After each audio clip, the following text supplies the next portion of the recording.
사도행전 12장 17절 말씀입니다. 베드로가 그들에게 손짓하여 조용하게 하고 주께서 자기를 이끌어 옥에서 나오게 하던 일을 말하고 또 야고보와 형제들에게 이 말을 전하라 하고 떠나 다른 곳으로 가니라. 아멘. 이번 시리즈가 내가 새벽 날개를 치며 바다 끝에 머물러도 아마 젊은이들을 위한 인생 탐험으로 생각하고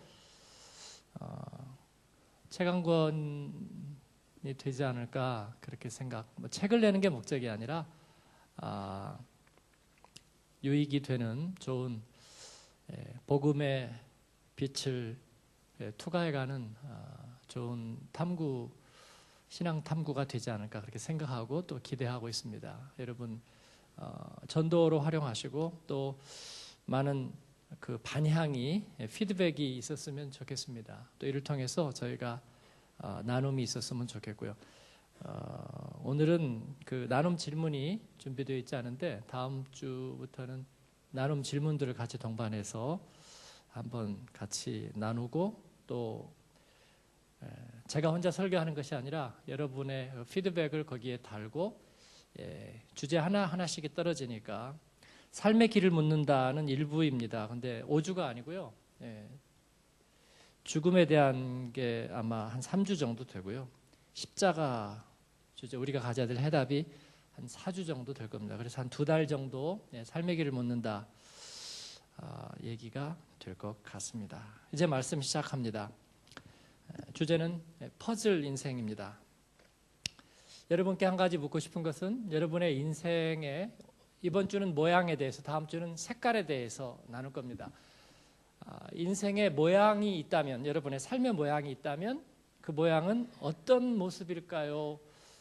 하는 질문을 하나 드리고 싶어요. 여러분의 인생을 도형으로 그린다면 어떻게 그릴 수 있을까요? 그냥 아무 생각 없이 한번 대답해 보세요. 앞에 앉으셨으니까 뭘로 그리시겠어요? 도형으로. 어렵게 생각하지 말고 골라 잡아요. 원, 사각형, 마름모, 별 모양, 삼각형, 원. 원만 하니까. 여러분들은 자기 한번 마음속으로 생각해봐요. 저에게 얘기 안 하셔도 됩니다. 그래도 하나는 꼭 생각하셔야 돼요. 내 인생의 모양을 뭘로 하나 그린다면 원도 있겠고 또 뭐 있을까요?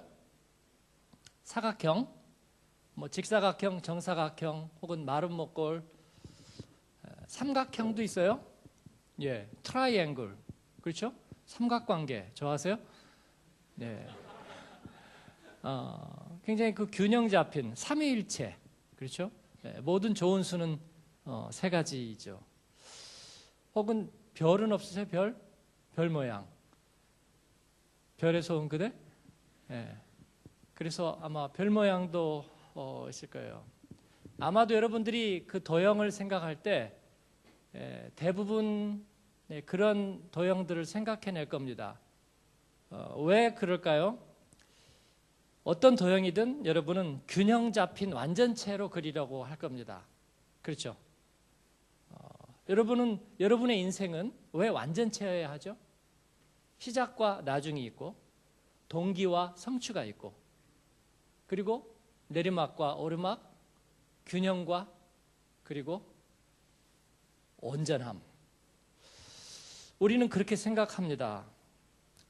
인생은 완결되어야 한다. 또 인생은 하나의 균형 잡힌 완전체여야 한다. 그렇게 생각합니다. 그런데 실제로 그런가요? 저와 여러분의 인생 가운데 그런 것 같지 않습니다. 내 인생이 완전체가 아니다 하는 사실을 깨닫게 되는 것은 너무나 뼈아프고 힘든 일이었어요. 그리고 생각하기에 굉장히 두렵고 아주 공포스러운 일이었습니다. 그냥 내 인생이 소리 없이 툭 꽃잎이 떨어져 버리듯이 떨어져 버릴 수 있는 거다. 이제 사라져 버릴 수 있는 거다. 영화나 작품이나 이런 걸 보면서도 이런 비관적인 스토리들을 우리가 많이 봤는데 처음에 이런 이야기들을 처음에 볼 때 제 쇼크는 굉장했습니다. 그게 너무나 감정이입이 되어서 내 인생이 그냥 이렇게 하다 툭 꺾여서 그리고 사람들에게 완전히 잊혀져 버리는, 그리고 아무 의미도 남지 않은 내 인생이 그렇게 될 수도 있다는 사실이 너무나 끔찍했습니다. 여러분 그런 경험 없으세요? 인생은 완전체가 아니라는 사실을 말씀드리고 싶습니다. 왜냐하면 인간은 의존적일 뿐입니다. 나는 스스로 온전하다. 나는 다른 사람의 도움을 그렇게 필요로 하지 않는다. 나는 감정적으로 온전하다. 나는 위로가 필요 없어요. 나한테 와서 춥죠? 그렇게 물어보지 마세요. 나보고 아유 외로워 보여요. 쓸쓸해 보입니다. 괜찮아요? 나한테 그렇게 물어보지 마. 나 그런 거 싫어요. 나 잘 있는데 왜 그러는 거예요 도대체 당신? 그런 분 손 들어보세요. 불쌍한 영혼. 여러분 중에 지금 쿨하게 있는 여러분 어느 누구도 그러지 않습니다. 어느 누구도. 저도 여러분도.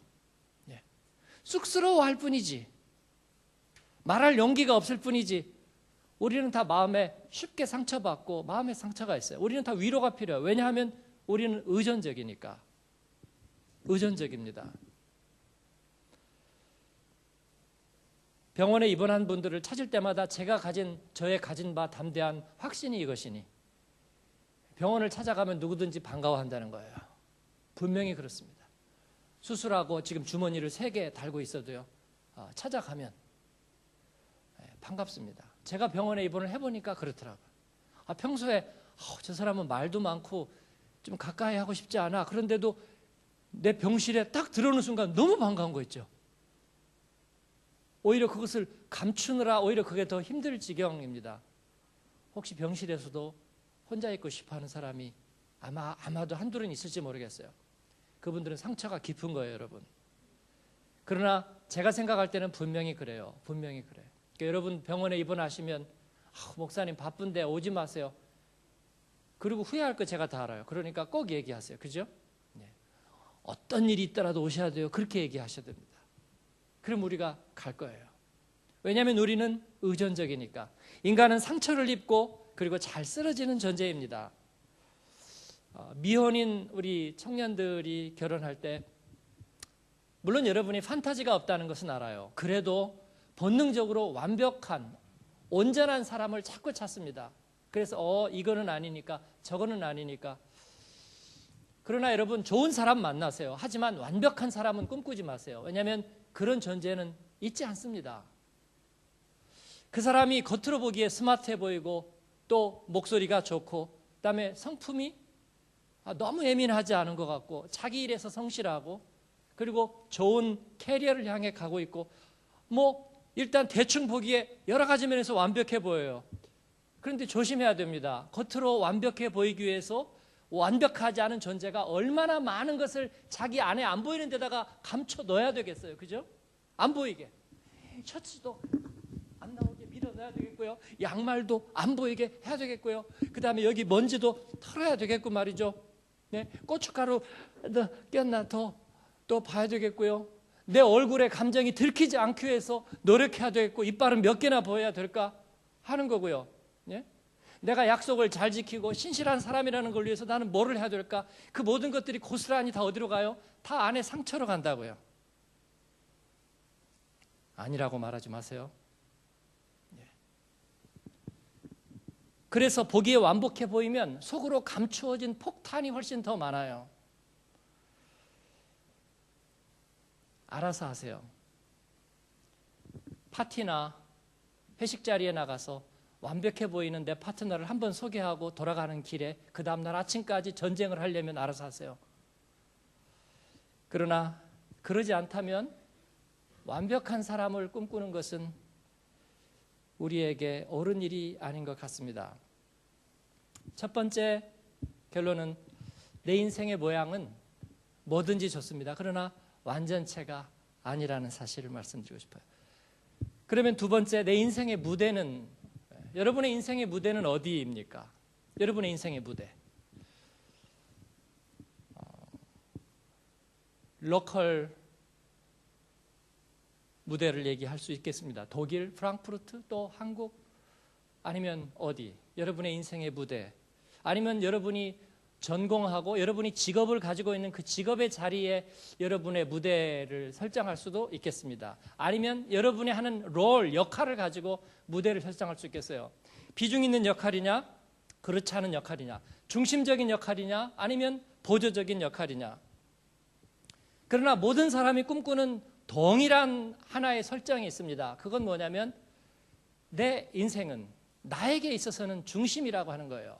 내가 어떤 역할을 하든지 나는 내 자신에게 스스로 중심된 역할을 한다고 생각하는 것입니다. 여러분도 그렇게 생각하세요? 중심된 역할, 꼭 필요한 역할, 필수적인 역할. 그래서 우리는 항상 중심부에 대한 컴플렉스를 갖고 있어요. 내 하는 역할이 정말 중심된 일인가, 또 그만큼 필요한가에 대한 생각을 우리는 늘 가지고 있습니다. 우리 인생의 지금 틀에 대해서 묻고 있습니다. 내 인생의 무대는 어딘가? 저에게 누가 물어본다면, 제 인생의 무대는 어디냐고 물어본다면 저는 마진이라고 말하겠습니다. 마진. 이 세상의 저 가장자리. 그건 목사님 왜 그래요? 요즘 안 좋은 일 있어요? 뭐 범 타세요? 마음속에 왜 이렇게 상처가 많은가 봐. 빼앗긴 마음이. 그럴 수도 있습니다. 그러나 하나님께서 저에게 깨닫게 하신 제 삶의 자리는 중심부가 아니라는 사실을 성경에 보니까 성경에 나오는 사람들의 이야기가 일부러 그렇게 드라마틱하게 만들려고 한 것이 아니고 거기에 나오는 사람들의 이야기는 전부 다 중심부에 서 있지 않은 사람들이에요. 왜 그럴까요? 아브라함은 문명의 중심부에서 오히려 역주행해가는 하나의 배역, 하나의 제외된 유목민으로 등장하기 시작합니다. 그리고 성경에 나오는 사람들은 꼭 서자, 두 번째 부인, 그리고 아이를 낳기 어려운 이에게서 가까스로 태어난 아이, 다윗도 8 아들 중에서 자식으로 치지도 않는 마지막 말째, 그리고 하인, 버림받은 아내와 그 아들, 또 종, 그리고 문둥병에 걸린 사환, 깊은 우울증에 시달리는 괴벽한 이름 없는 하나님의 메신저. 성경의 이야기들에 나오는 사람들이 다 그렇다는 거예요. 그들은 삶의 중심 무대에 서 있지 않습니다. 성경은 하나님의 사람들을 그렇게 묘사하고 있습니다. 예수님, 그의 성육신, 하나님이 인간이 되셨습니다.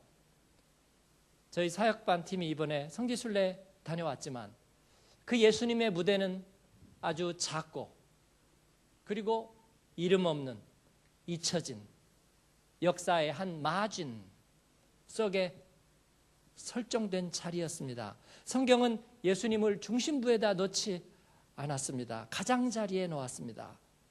그리고 예수님이 혼자서 모든 구원을 다 이루셨는가? 에베소서에 보니까 그렇게 얘기하고 있잖아요. 성경은 그렇게 얘기하고 있지 않습니다. 성부 하나님이 각본 쓰시고 성령 하나님이 이 모든 일들을 가능하게 하셨고, 그리고 성자 예수님은 거기에서 자기의 역할을 하셨을 뿐입니다. 누가 중심이냐고요? 삼위일체 하나님 중에서 모르겠습니다. 중심은 없습니다. 하나님 한 분 한 분은 모두 다 마진에 서셨습니다. 제 인생의 무대가 어디냐고요? 여러분의 인생이 어디냐고요? 우리의 인생은 바로 이 마지널리티, 저 가장자리 변두리. 왜 그럴까요? 왜 그런 식으로 얘기하죠? 이제 그 비밀이 드러날 겁니다. 왜 우리는 완전체가 아닌지, 왜 우리는 이 전체의 세계 속에서 우리는 한 마진을 차지하고 있는지, 내 인생은 왜 마지널리티인지. 영화 얘기를 잠깐 하죠. 이 마지널리티 인생, 변두리 혹은 여백이 되는 인생, 가장자리 인생을 주제로 삼은 영화 두 개가 있었어요. 하나는 The Remains of the Day, 너무나 제가 좋아하는 영화 배우 앤서니 허킨스, 서 앤서니 허킨스죠. 그가 주연한 그 The Remains of the Day, 뭐 남아있는 나날들, 뭐 이렇게 번역이 된 것 같아요. 그 영화가 있습니다. 앤서니 허킨스는 그 영화에서 영국의 한 유명한 가문의 집사로 나옵니다. 버틀러, 집사로 나와요. 그런데 그는 그 달링턴이라는 그 유명한 가문의 아주 충성스러운 집사로 나옵니다. 여러분, 집사가 뭔지 아세요? 유명한 가문에서 그 집사장이죠. 그 주인의 모든 것을 대신 처리할 수 있는 권한을 가진 사람이에요. 그러나 그가 가진 것은 아무것도 없어요. 자기가 가진 것은 아무것도 없어요. 그 주인에 대한 충성, 그 가문에 대한 충성으로 그 모든 것들을 관리하고 지켜나갈 뿐입니다. 그는 1930년대로부터 2차 세전을 지나가면서 그의 모든 생애를 그 달링턴가에 바치고 2차 세계전을 지나가면서 그 가문은 몰락합니다. 몰락하는데 이 앤서니 허킨스는 자기 사랑도 포기하고 자기 인생의 모든 우선순위를 그 집사의 직분 아래다가 복종시키고 그리고 그 집안과 함께 같이 몰락해 갑니다. 인터넷에서 옛날에 누가 그 영화평을 쓰는데 우리 한국의 청년들이나 독자들이 시청자들이 그 영화를 보니까 좀 생소했을 것 같아요. 누가 그렇게 썼더라고요. 죽도록 깨지도록 충성하다가 몰락해가는 그런 영화라고 늙어가는 그런 영화라고. 이게 뭐가 그렇게 이 영화가 좋은 영화지? 그런 얘기를 썼어요. 이해가 됩니다. 그런데 그 영화가 아카데미상 8개 노미네이트 됐어요. 왜 그럴까요? 앤서니 허킨스의 귀기 어린 연기 때문에? 아니요. 그 영화는 몇 가지 주제들을 다루고 있습니다. 그 중에 하나의 대표적인 주제가 있다면 dignity입니다. dignity 뭐죠? 삶의 존엄성. 앤서니 허킨스는 그 스티븐스라는 집사의 역할을 감당하면서 자기는 아무것도 갖지 않아요. 그리고 그 주인 달링턴에 대한 아주 엄청난 이해할 수 없는 만큼의 그런 충성도와 헌신을 보이고 자기의 모든 것들을 그 아래다가 복종시키는데, 그러나 그렇게 가장자리 인생, 자기가 인생의 주역이 아니면서 그러나 그의 삶이 존엄할 수 있느냐는 걸 그 영화는 다룹니다. 그 영화가 많은 사람들에게 주목을 받은 이유는 그거예요. 이 스티븐스라는 그 집사가 인생의 존엄을 연기하고 있다는 거예요, 여러분. 이해되세요? 청지기, 하인, 종, 그런 인생은 어떨까? 가장자리, 비천함, 무시당함, 그리고 스스로에게는 의미가 없음. 그게 맞나요? 그렇지 않다는 것입니다. 또 하나의 영화가 있습니다. 버틀러라는 영화입니다. 아주 이름 자체도 그 버틀러라고 이름을 졌어요. 최근에 나온 영화인데 실화를 바탕으로 했죠. 1926년에 태어나서 미국 남부 이 여전히 노예 또 종노릇 그런 인권의 멸시, 흑인들에 대한 차별이 존재하던 그때의 어린 시절을 보내면서 자기 어머니는 주인 아들에게 성폭행을 당하고, 그리고 그를 말리려는 아버지는 바로 그 주인 아들에게 총살을 당하고, 그리고 자기는 이제 표정을 관리하는 법을 배우는 이 아이가 이제 하우스네거, 집 안에서 몸종을 일을 하고 집 안에서 수행을 하는 그런 하인으로 자라면서 그는 이제 점차 인정을 받고 백악관에까지 스카웃이 되어서 백악관의 버틀러, 백악관의 대통령을 섬기는 집사로 34년 동안 8명의 대통령을 섬긴다는 그런 이야기예요. 앤서니 홉킨스의 그 영화처럼 이것도 집사를 다루고 그것도 미국 대통령 백악관의 가장 중심되는 인물을 섬기는 하나의 조연으로 그려지고 있습니다. 그러나 이 사람은 우리에게 존엄을 가르쳐주지 않습니다. 그는 성공적으로 34년 동안 8명의 대통령을 잘 섬겼고 그리고 그에 대한 대가도 받았고 인정도 받았습니다. 그러나 그는 행복하지 않습니다. 왜냐하면 그의 마음속에는 숨겨진 분노가 있기 때문이에요. 그는 비록 백악관에서 일하고 있지만 그 자체로 자랑스럽지 않습니다. 자기 아버지는 백인에게 총살당했고 어머니에는 성폭행을 당했고 그리고 자란 아들은 대학을 갔는데 거기에서도 끝없는 차별을 당하고 그래서 인권 시위에 앞장서고 이 인종투쟁의 아주 대명사와 같이 됩니다. 그리고 그 아들은 결국은 정치계에 나가서 그쪽으로 가게 됩니다. 이 아버지는 2가지 얼굴을 가지고 사는 법을 배웠습니다. 첫 번째는 백인들에게 만족시켜주는 표정을 가지는 법, 그 다음에 하나는 자기 진짜 얼굴을 가지는 법, 2개의 얼굴을 가지고 삽니다. 그러나 그는 그 가운데서 행복하지 않습니다. 그의 인생은 그야말로 변두리, 여백과 같은 인생입니다. 그러나 그에게 존엄성은 없습니다. 사랑하는 여러분, 성경에도 그와 같은 인물들이 가득합니다. 출애굽의 주인공이었던 모세는 과연 영웅이었을까요? 아니요. 그는 이집트에서 히브리 서자로 그 왕궁 안에 들어가는 잘못된 만남, 잘못된 조합이었어요. 그래서 그는 40년의 인생을 허송하고 다시 광야로 추방당할 뿐입니다. 그리고 나서 출애굽의 주인공이 되었지만 그러나 광야에서 40년 보내고 마지막에 가나안 땅에 들어가지 못하고 가나안 동편 트랜스 요르단 느보산의 그 봉우리 위에서 가나안 땅을 바라보면서 죽습니다. 그의 인생의 존엄이 무엇이었을까? 그렇게 생각해 봅니다. 그는 중심부에 서 있었을까요? 그는 주역이었을까요? 그 인생의 모습은 원이었을까요? 별이었을까요? 정사각형이었을까요? 삼각형이었을까요? 신약 성경에도 보면 사도행전에 그 유명한 복음의 그 행로에서 많은 사람들이 나옵니다. 누가 중심이에요? 바울? 바울이 정말 중심입니까? 아니요. 바울을 데리러 간 바나바가 없었다면 바울은 다소에서 기억되지도 않았을 거예요. 바나바가 바울을 데리고 와서 그리고 바울을 밀어주고 자기는 어느새 슬그머니 뒤로 내려앉습니다. 그리고 바나바와 헤어집니다. 바울이 혼자 그때부터 승승장구하나요? 아니요. 실라와 함께 그가 동행합니다. 실라 없이 바울은 아무것도 할 수 없었을 겁니다. 그러면 바울과 실라 둘이 다 했습니까? 아니요. 누가라는 의사가 없었다면 그 이야기는 우리에게 전혀 기록되지 않았을 것입니다. 누가뿐입니까? 아니요. 믿음의 아들 디모데가 있었습니다. 누가 중심부에 있었습니까? 아무도 없었어요.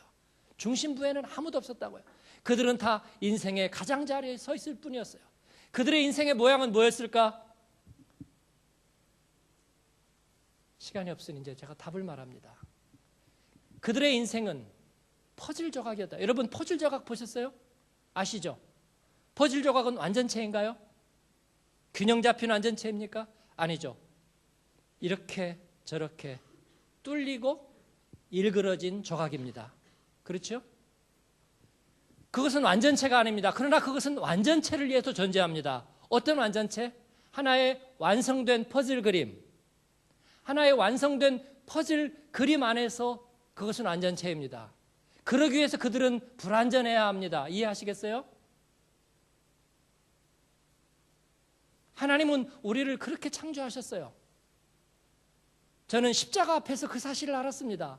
왜 나 같은 죄인이 주님 앞에 하필이면 구원을 받아서 그 구원의 은혜를 받고 그 사랑 안에 살게 되는 걸까? 왜? 하필이면 왜? 왜냐하면 하나님의 언제나신 그림에 우리는 불완전한 퍼즐로 부름을 받았어요. 그리고 그 퍼즐 조각을 붙여서 하나님의 세계의 아름다운 그림이 되도록 부르심을 받았다는 거예요, 여러분. 개울이 흘러서 아름다운 전원을 이루기는데 여러분 물줄기 하나만 있으면 되나요? 예? 똑똑한 물줄기 한 놈 있으면 되는 거예요? 아니죠. 그 물줄기는 반듯해야 되나요? 아니죠. 굽어 끊일 듯 휘어질 듯 넘어질 듯 물줄기에 굽이는 흘러가고 그 사이에는 크고 작은 나무들이 서고 그리고 그 가운데는 자갈들이 있고 거기에 이끼들이 깔리고 또 그곳에는 지나가는 동물들과 징검다리와 이 모든 것들이 하나의 갖춰진 퍼즐판처럼 맞춰져서 아름다운 전경을 이루는 것이지요. 결론, 내 인생의 모양은 퍼즐 조각입니다. 내 인생은 전체 그림을 그리시는 연출자 하나님과 이 조각난 퍼즐들을 맞출 수 있도록 가져다가 맞추시는 바로 예수 그리스도께서 이루시는 퍼즐 인생입니다. 옆에 분에게 한번 얘기해 주세요. 내 인생은 조각조각이 아닙니다. 이거 왜 이래? 그러세요. 내가 조각난 인생이라고요? 여러분, 나 이렇고 있다고 나 그렇게 보는 거야? 아닙니다. 여러분, 저희는 분명히 마지넬리티 인생입니다. 그러나 우리는 조각조각 인생이 아니라고요. 한번 담례로 얘기해 주세요. 내 인생은 그냥 변두리 가장자리가 아니에요. 한번 얘기해 주세요.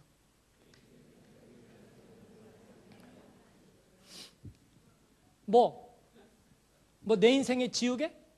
아니요. 한번 또 얘기해 주세요. 내 인생은 지워진 흔적이 아닙니다.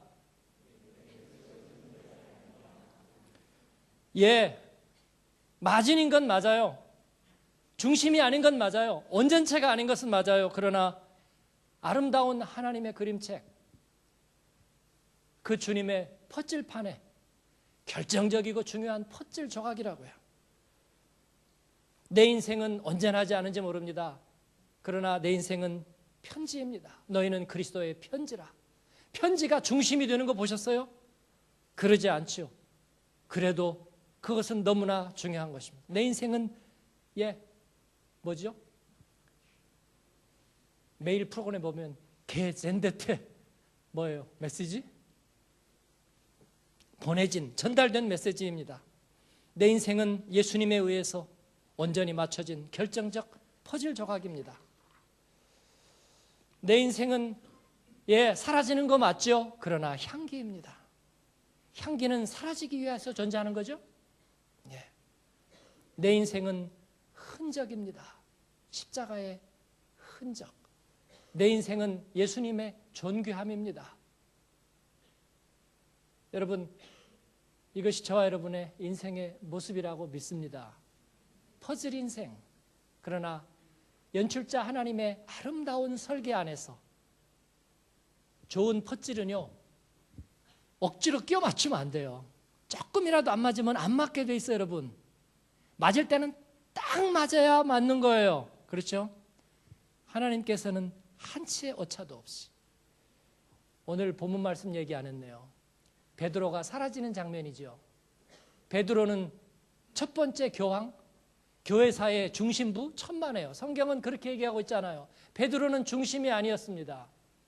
베드로는 어느 날 옥에서 나왔어요. 그래가지고 자기를 위해서 기도하는 사람들에게 갔습니다. 가가지고요. 야, 니들 나를 위해서 기도하지? 그래, 내가 왔어. 나 누구야? 베드로. 반석, 나 왔어. 문 열어. 그렇게 하지 않았어요. 문을 두드리니까 계집종이 나왔어요.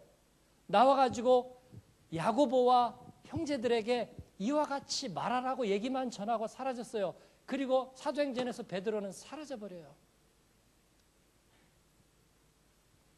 저는 이 말씀이 사도행전에서 정말 은혜로운 말씀 중에 하나예요.